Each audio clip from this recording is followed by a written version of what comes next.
Psalm 118:34. Train my heart, O Lord, to observe your law, to keep it with my heart. O devoted servant of God, Saint Francis Xavier, your heart was burning with love for Jesus.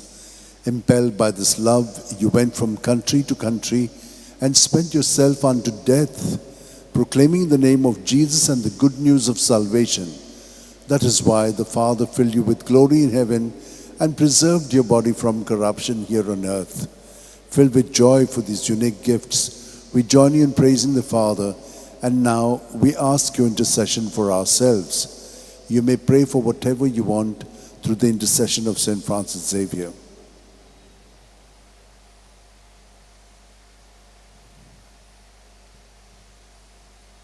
We ask you to obtain for us the fulfillment of these desires, if they are pleasing to the Father.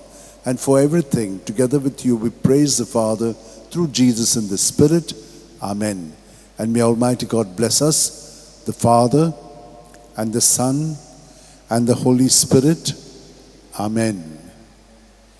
San Francis Xavier, Voda Cura, Radi Samcha Mogan, Las Lolia, Besangal Saiba, Desaramcha, Sambalung Sodakal, Gopan Tuja, Besangal Saiba, Sharar Goincha, Sambalungamka, Gopan Tuja.